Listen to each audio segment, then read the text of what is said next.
How great is our God. Sing with me, how great is our God. And all will see how great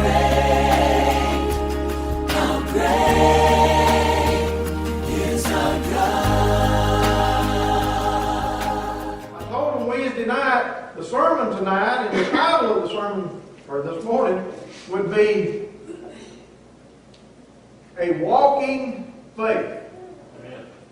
And I said Wednesday night that I was going to compare a talking faith to a walking faith. I really don't know how I'm going to compare a talking faith to a walking faith, so I'm going to stay mostly on a walking faith this morning. So we're going to see a walking faith in the Scriptures and how walking faith acts and how God reacts to a walking faith. So I want you to read with me, beginning with verse 21, and we're going to take a look at two instances here. Mark chapter 5, verse 21. And it states, And when Jesus was passed over again by ship unto the other side, much people gathered unto him, and he was nigh unto the sea. And behold, there cometh one of the rulers of the synagogue, Jairus by name. And when he saw him, he fell at his feet, and besought him greatly, saying, My little daughter lieth at the point of death. I pray thee, come and lay thy hands on her, that she may be healed, and she shall live. And Jesus went with him, and much people followed him and thronged him. Now, we're going to stop right there. We're going to take a look at what just happened. This Jairus, he knew about Jesus, and he knew his daughter was sick, and he made a trip. He made a trip to meet Jesus. And he says, I want you to come to my house. I want you to heal my daughter. She's sick, and she's almost to the point of death. And we see how Jesus responds. It says that he went with him. That is an example of walking faith. Now the next example I'm going to read you is a stronger example in my opinion. It says in verse 25, And a certain woman which had an issue of blood 12 years, and had suffered many things of physicians, and had spent all that she had, and was nothing bettered, but rather grew worse. When she heard of Jesus, came and pressed behind him, and touched his garment, and listen to this, for she said, If I may but touch his clothes, I shall be made whole. Amen. And straightway the fountain of her blood was dried up, and she felt in her body that she was healed of that plague. And Jesus immediately, knowing in himself that virtue had gone out of him, turned him about in the press and said, Who touched my clothes? And his disciples said unto him, Thou seest the multitude thronging thee, and sayest thou, Who touched me? And he looked around about to see her that had done this thing. But the woman, fearing and trembling, knowing what was done in her, came and fell down before him and told him all the truth. And he said unto her, Daughter, thy faith hath made thee whole. Amen. Go in peace and be whole in thy plague. Now we can go on and on and on with these kind of examples, but the point being, they put their faith in Jesus Christ. 100% faith in Jesus Christ. They had nowhere else to turn. The woman had nowhere else to turn. She had done everything else possible. Everything that man could do had failed her. And she heard Jesus was in town, and she went to him, and she didn't ask him for anything. She didn't have any conversation with Jesus. She had in her mind and in her heart a faith. I know that man can make me whole. And she went to that crowd, and she pushed her way through, and she reached out, and she touched the clothes of Jesus, and it made her whole. Not that she touched him, but that she put her faith in him. Now you say, well, this ain't got anything to do with walking faith. This has got to do with faith healing. You've already given me two examples. The example is this. God does the healing. Faith does the walking. Amen. If you don't have the faith that you need to turn to God, because that's where our faith comes from. That's right. That's right. And if you do have the faith you need to stop sitting on your faith and you need to put it to work. Right. I want to give you two more examples of a healing. You say, well, you're a little out in left field here talking about all this faith healing. No, I'm not. Come on. God healed these people in His day, That's right. Yes. and He heals them today. Amen. Yes. Amen. I'll give you two examples. Two examples that live in your community. Two examples that I can introduce you to that God has healed them of cancer Amen. in the final stages. Yes. Just like this woman, who's been everywhere and everything. Man couldn't do nothing to her. Couldn't do nothing for her. She just got worse and worse and worse. I went into Walmart to buy a string for a weed eater. Let me show you how God works now. I ain't seen this man in years. Known him for a long time. I knew years ago, I had heard that he had cancer. I seen him come through the door, and he looked at me, and I knew he didn't recognize me right off. But he looked the same as he did when I knew him years before. Amen. And he walked up to me and took me by the hand. He said, I didn't recognize you at first. So good to see you. Let me tell you something. He started telling me. He said, I went to the doctor. And I had cancer, and they wouldn't touch me. And they said, it's only a matter of time. You're in the last stages. And he said, I prayed. And I said, this ain't good. I got things to do. I don't have time for this right here. And I prayed. And he said, I went back to the doctor. And the doctor threw their hands up and said, I don't know what to tell you. We can't find no cancer. Amen. Hallelujah. Amen. Right. It's been years ago. The man's still with us today. He's still praising God. And everybody he meets, he tells us about a walk in faith. Amen. That's right. He said he ran into his doctor. He went to visit. He went to visit someone else in the hospital who had cancer. And when he went into the hallway of the hospital, his cancer doctor walked out. And his first words was, he said, he looked at me and said, I can't believe you're still here. You were in the final stage. Amen. There's no cure for what you had. He said, yes, there is. Amen. That's right. That's And right. it's called a faith in God. Amen. That's right. That's a walk in faith. Amen. Now, talking faith is that faith that we use so many times when we say, oh, I believe in Jesus. I believe in God. I know I'm a Christian. But I got all of these troubles and I don't know what to do about them. That's a talking faith. Stop talking. Start walking. Amen. God will show us what. There you go. You want to be revived at Stemley Baptist Church? Then get up off your faith and start walking. And revival will come. I want you to go over here. Turn with me to Luke chapter 7. I'm going to give you another one real quick. We're not going to read all of this one. But we're going to go to Luke chapter 7.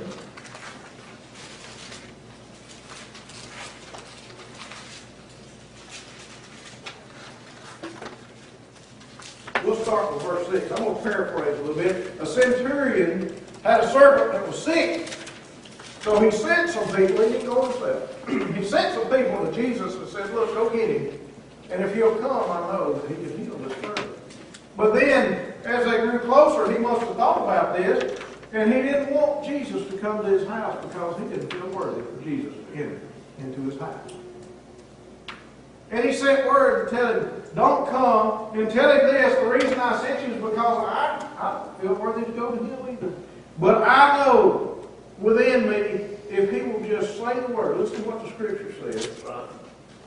It says in verse 6, then Jesus went with them, and when he was not far from the house, the centurion sent friends to him, saying to him, Lord, trouble not thyself, for I am not worthy that thou shouldest enter under my roof. Wherefore neither thought I myself worthy to come unto thee, but say in a word, and my servant shall be healed. Amen. That's a walk in faith. That's right. Just say it. That's all you got to do, God. Just say it. Hallelujah. And I know it'll be done. How many times do we put our faith in Jesus to the point where we say, it's in your hands. It's in your hands. Whatever comes, it's in your hands.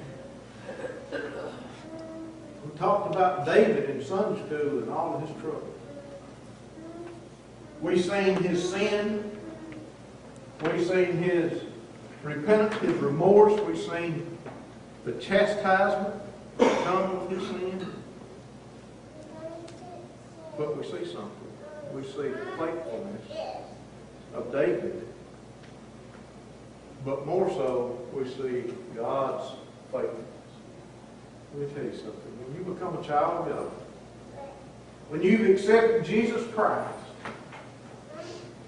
in your heart, and you've made Him Lord and Savior of your life, He will never turn His back. Amen.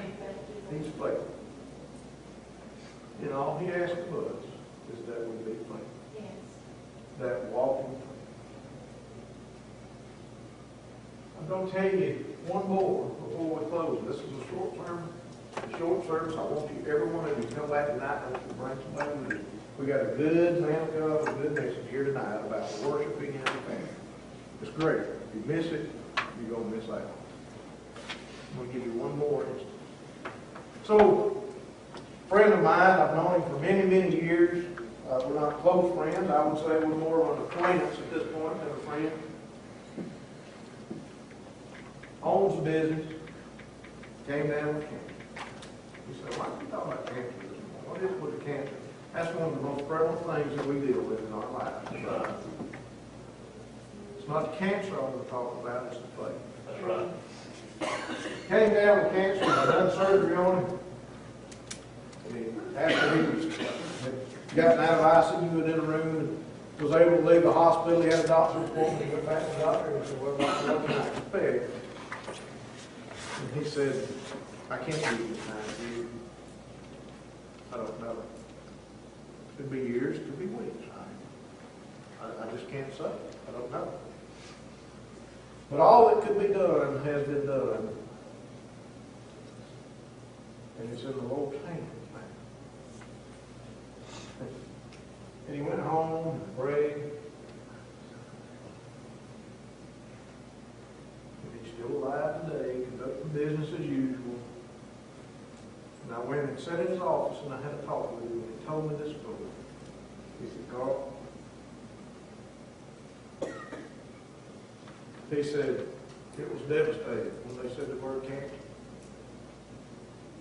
He said, when I thought I was going to die, he said, I turned to God and I said, don't take it now, Lord. I've got things to do. That's right. Thank you. Not only do the doctors have a hard time accepting the fact that his cancer is in remission,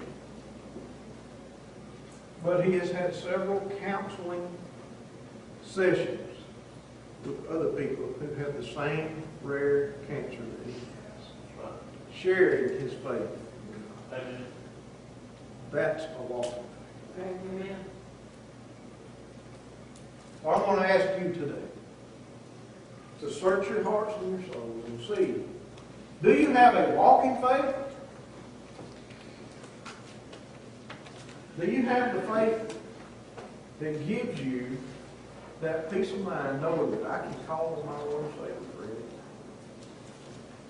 I'm not telling you, don't misunderstand what I'm telling you. I'm not telling you that if you were diagnosed with cancer today, that you can pray tonight and automatically God's going to take that cancer from you. I'm not telling you that. I'm telling you He can. That's right. I'm not telling you that He will. But I am telling you this, if you're a child of God, then He doesn't take that cancer from you. He's got a better plan for you. That's right. There you go. You don't have to fear it. You don't have to worry about it. Oh, we worry. You know why we worry? You know why we worry? Because somewhere deep inside of us, Satan has planted this little seed. That's right. It makes us think we have to handle things on our own. And we worry, and we worry, and we worry. And I have, in 56 years, I can tell you this, I have worried a whole lot about a lot of things. worry hadn't changed any. Not one time has worry ever changed any. Now, worrying has caused me to do things to make that matter worse. Yes. Yeah, I've opened my mouth and I've said things before in my anger and my rage because I was worried about something that did nothing except hurt other people and make me look like a knothead. That's what worry does. Don't worry about it. Turn it over to God and go with His plan, and He will walk us through whatever. Yes, Lord. The Hardens are having a terrible time right now with Doug's sickness, Geraldine's sickness, and Brian's sickness. But you know what they rely on today? Lord and Savior. That's right. To Amen. carry their burden. I ask you today, do you have a walking faith or a talking faith? God's still in the business of healing people. He's still in the business of saving people. He's still in the business of comforting people. That's right. And I believe that I can honestly stand here and say today, He wants to hear from you. Amen. That's right. He wants to know where you stand. He wants you to know where you stand. Yeah. But you know what He really wants? He wants to grab you in His arms and love you. Yes. Amen. The Scriptures tell us that it's not God's will that any should be lost, but that all should be saved. Amen. Amen. That word all and the word whosoever, that includes you and me. That's right. And anybody else who has ever drawn His breath in the first place. God's in control. Will you put your faith in Jesus Christ? If you meet one of those definitions, maybe you've forgotten the one about the memory. Maybe you're unconscious as a Christian. It says to restore back to consciousness. Maybe you're the one that's just inactive. I don't know. Your heart don't know your life. You do. And God. Today, you can be reminded. That's right. God is still providing. That's right. Amen. Let me tell you something. He raised people from the dead. As long as I live, I'll never forget the story. I can see Jesus standing in front of the tomb, calling out to Lazarus, Lazarus, come forth. You're here today, if you don't know Him as Lord and Savior, He may be calling your name and saying, come on out of that room. Amen. Amen. Come forth.